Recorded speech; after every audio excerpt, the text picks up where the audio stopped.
ఏపీలో కౌంటింగ్ కి ఏర్పాట్లు కొనసాగుతున్నాయి. ఎలాంటి గొడవలు జరగకుండా భారీగా పోలీసులని మోహరిస్తున్నారు. సున్నితమైన ప్రాంతాల్లో కట్టుదిట్టమైన భద్రతా ఏర్పాట్లు చేస్తున్నారు. అనంతపురంలో కౌంటింగ్ 5,000 మంది పోలీసులతో భద్రతా ఏర్పాట్లు చేశామన్నారు జిల్లా ఎస్పీ గౌతమిశాలి. కౌంటింగ్ కేంద్రం చుట్టూ 3 కిలోమీటర్ల పరిధిలో red zone, no fly zone ఉంటుందన్నారు. ఇక సమస్యాత్మక ప్రాంతాల్లో కేంద్ర బలగాలని మోహరించామంటున్న ఎస్పీ గౌతమిశాలితో మా ప్రతినిధి శ్రీనివాస్ మరిన్ని డీటెయిల్స్ అందిస్తారు. సార్వత్రిక ఎన్నికల కౌంటింగ్ సంబంధించి కౌంటౌన్ ప్రారంభమైంది. అనంతపురం జిల్లా పోలీసులు 3 రోజుల సమయం ఉండగానే జేఎన్టీయూ పరిసర ప్రాంతాలన్నింటినీ తమ ఆధీనంలో తీసుకున్న పరిస్థితి. ప్రస్తుతం జిల్లా ఎస్పీ గౌతమిశాలి మన వద్ద ఉన్నారు. కౌంటింగ్ రోజు ఎలాంటి ఏర్పాట్లు చేశారు, జిల్లా దాదాపు 5.6 కిలోమీటర్ల పరిధిలో ఉన్న జేఎన్టీయూ చుట్టూ ఆవరణ ప్రాంతాల్లో ఎలాంటి బందోబస్తు ఏర్పాటు చేయడం తెలుసుకునే ప్రయత్నం చేద్దాం. చెప్పండి మేడం, మొదటగా జేఎన్టీయూ ప్రాంగణం చుట్టూ ఎలాంటి ఏర్పాట్లు చేశారు, కౌంటింగ్ కేంద్రాల వద్ద ఎలాంటి బందోబస్తు ఉంది? మన అనంతపురం టౌన్ మొత్తం 16 స్క్వేర్ కిలోమీటర్స్ ఉంది. దాన్ని 8 గ్రిడ్స్గా మనం విభజించడం జరిగింది. ప్రతి ఒక్క గ్రిడ్కి ఒక ఇన్ఛార్జ్ ఆఫీసర్ ఇవ్వడం జరుగుతుంది. సో జేఎన్టీయూ అనేది ఒక 1 టౌన్ పోలీస్ స్టేషన్ లిమిట్స్లో ఒక గ్రిడ్ కిందకి వస్తుంది. సో అక్కడ మనం 3 టైర్ బందోబస్తు అనేది on the day of polling నుంచి కూడా ఈ రోజు వరకు కూడా ఉంది.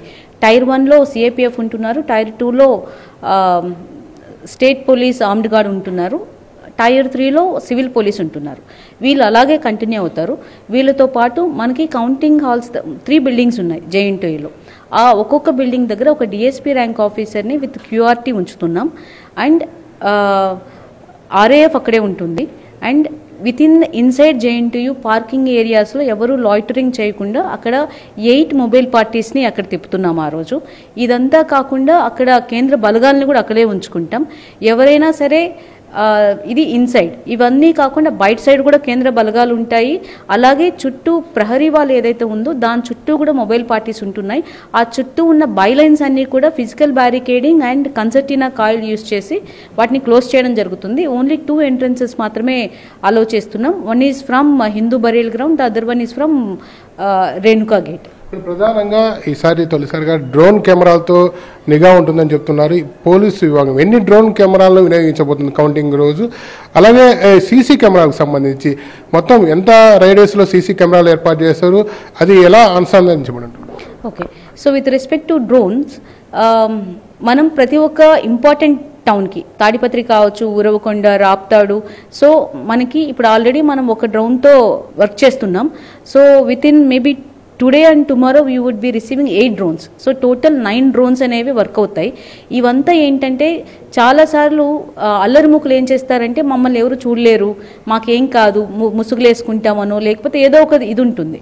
సో ఎప్పుడైతే మనం డ్రోన్ కెమెరాస్ ద్వారాను ఇంకా సీసీటీవీ కెమెరాస్ ద్వారాను సర్వేలెన్స్ చేస్తుంటామో it is easy to catch them.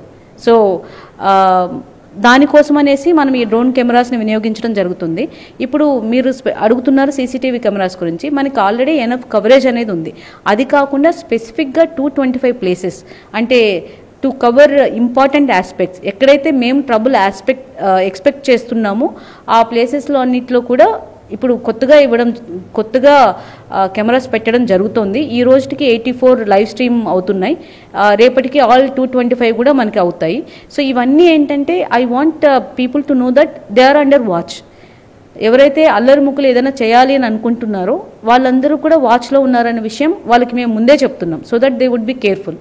కేంద్రం లోపల బయట ఎలాంటి అరాచక శక్తులు కానీ అల్లరిమూకులు కానీ ఏదైనా చేయాలని చూస్తే కఠిన చర్యలు తప్పవని, అలాగే ఎన్నికల సమయంలో నమోదైన కేసులు చాలా తీవ్రంగా ఉంటాయని ఎస్పీ గౌతమిశాలి చెప్తున్న పరిస్థితి ఉంది. Camera Srinivas, NTV.